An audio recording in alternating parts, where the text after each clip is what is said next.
یمن میں مسلح بغاوت کرنے والے ایران نواز حوثی شیعہ باغیوں نے ایک دفعہ پھر بلاد حرمین کو اپنے مذموم حملے کا نشانہ بنانے کی کوشش میں بدترین ناکامی اٹھائی۔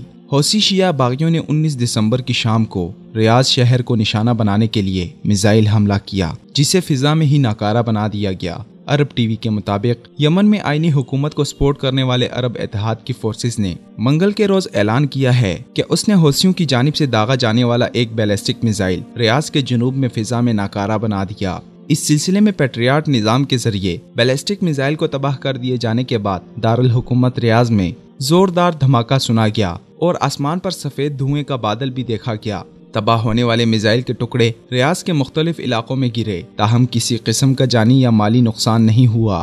نومبر میں بھی سعودی فضائی دفاعی نظام نے دارالحکومت ریاض میں کنگ خالد انٹرنیشنل ایئرپورٹ کے نزدیک فضا میں ایک بیلسٹک میزائل کو ناکارہ بنا دیا تھا۔ حالیہ عرصے کے دوران حوثی باغیوں کی جانب سے مملکت کی جانب بیلسٹک میزائل داغے جانے کی کارروائیوں میں اضافہ ہو گیا ہے۔ یہ پیش رفت ایران کی جانب سے حوثیوں کو اس نوعیت کے میزائل داغنے کے لیے لانچنگ پلیٹ فارم فراہم کرنے کے بعد سامنے آئی ہے۔ ایران کی ایما پر کیے گئے اس ناکام اور مذموم حملے میں حسب سابق ایرانی میزائل کا استعمال کیا گیا، جس کا انکشاف اقوام متحدہ کی امریکی سفیر نکی ہالے نے بھی کیا۔ نکی ہالے کے مطابق ایران کی دوسرے ممالک میں مداخلت اور دہشت گردی خطے میں بدامنی پھیلانے کا سبب بن رہی ہے۔ ایران کی جارحیت کو نہ روکا گیا تو ایران خطے میں دہشت گردی کی آگ پھیلا دے گا۔ ایران کے جرائم بے نقاب نہ ہوئے تو وہ عالمی امن کے لیے خطرہ بنے گا۔ دوسری جانب ایرانی میڈیا حوثیوں کے ذریعے کروائے گئے ناکام حملے پر بھی پھولے نہیں سما رہا۔ ایرانی میڈیا کی جانب سے فخریہ اطلاعات دی جا رہی ہیں کہ حوثیوں نے بلاد حرمین پر حملہ کیا۔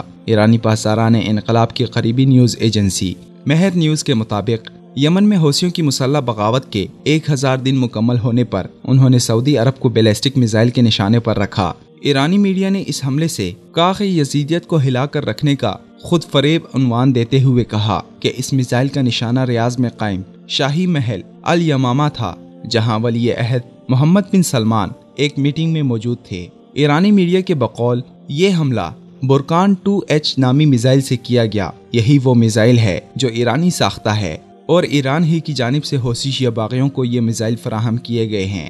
اس سے پہلے بھی نومبر میں ریاض ایئرپورٹ کو نشانہ بنانے کے لیے استعمال ہونے والا بیلسٹک میزائل بھی ایرانی ساختہ تھا۔ حوثی دہشت گرد باغی تنظیم انصار اللہ کو ایران مکمل سپورٹ فراہم کر رہا ہے۔ تنظیم کے سربراہ عبدالمالک الحوثی کو ایران کی مکمل سرپرستی حاصل ہے اور ایران ہی کی جانب سے دیے گئے اہداف کی تکمیل کے لیے یمن میں اب تک ہزاروں انسانوں کا خون بہایا جا چکا ہے۔ ایران کی توسیع پسندانہ پالیسیوں کو فروغ دینے کے لیے اس کے اعلی کار نہ انسانی اقدار کو دیکھتے ہیں، نہ ہی اصول اور قاعدہ، بلکہ سربریت اور صفویت کی سیاہ تاریخ کو اپنائے ہوئے عالم اسلام کے ایمانی مرکز پر حملہ آور ہونے کی ناکام کوشش کر رہے ہیں۔